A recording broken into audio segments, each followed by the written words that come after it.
It is technical rehearsal day here at Minion Blast Villain Con. Totally said the name wrong, but hey, it's technical rehearsal day. They're letting people in. I got about an hour till I gotta start heading over to Canada, and look at that. Don't you just love when things work out? Very busy day for a brand new attraction. What else would you expect?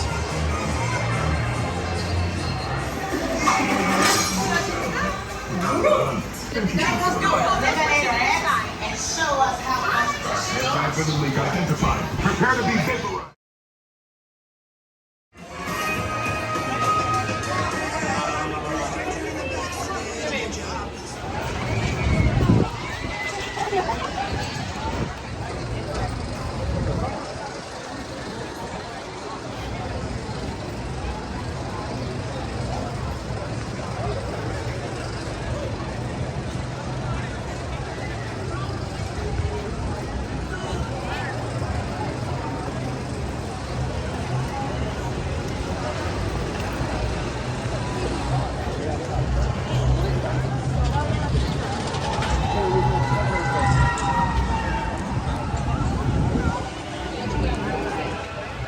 Hey, also, I'm back home now, and video I recorded doing a review, you cannot hear a single word because the queue for Transformers was so loud. So I'm going to go ahead and do like a little review here, and I'll tack it on to the end of the video. So my experience on was the Illuminations Villain Con Minion Blast. Universal loves their super long names for stuff. But my experience on that was pretty positive. It was a little different than I was expecting. I was expecting like some sort of ride vehicle. It is that moving walkway you've heard so much about. It is basically like if you've been on an escalator, it's flat. If you've been on the moving walkways at Universal, it's a little different, but basically the same idea. It snakes through a bunch of rooms. You're given a handheld blaster, not connected to any sort of ride system or anything. It's just an actual physical blaster that you can hold yourself and carry around. It's a little heavy probably for kids, but for me, it's no big deal. For most adults, it probably won't be a big deal, but for kids, maybe, up till maybe 5 years old, they might have some trouble carrying because it is a little heavy. You get two triggers, one for the regular fire and then one for like the big, I don't know what you call it, like the big special ability. There you go. But it basically, there's a bunch of different ones. The regular fire, you can fire different boxes in the actual real world. They have some of the boxes there. Fun fact, you also get points for scanning those. So if your gun is synced correctly to the screens, or you just don't feel like shooting at the screens, just shoot at those. You do get points. Not a lot, but you do get points.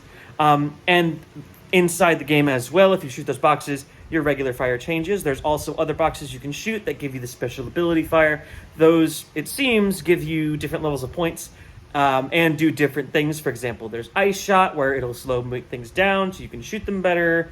Explosion, stuff like that.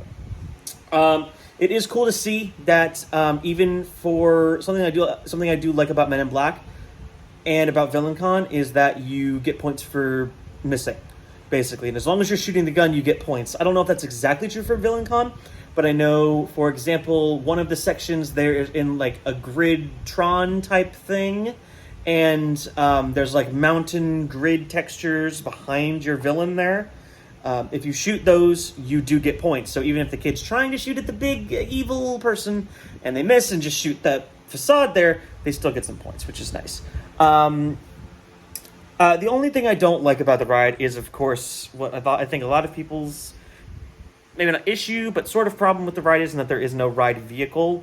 It's, it was a 40-minute wait out in the sun, not out in the sun, but still in the Florida heat during the summer. The fans there weren't that great. I hope they do something about that because the fans there were not great. And it's, a lot of standing, a lot of walking slowly. You get inside, go, yay, I get to sit down on a ride, and you're still standing the entire time. Sure, it's in air conditioning, but you're still standing. The app, you may have heard about it. There's a Villain Con app you can use to connect to your gun before every time around on the show. I realized I'm at an angle and a diagonal there. But there is an app. You can connect your phone to the gun. You can give yourself a name. It'll help you appear on the scoreboard at the end of the ride. and you can also get, I think it's like upgrades to your gun and your fire and your special abilities and stuff like that. That's not up yet. No one really mentioned it, and from what I've seen from other videos like this, they didn't get to use it. So it must just be like a tech rehearsal thing. Maybe it's not ready, or they just don't care enough to set that up yet, which is fair enough. It's to test out the ride mechanics, make sure things are actually working before getting into the nitty-gritty of making sure every little thing about the ride is working, which makes sense.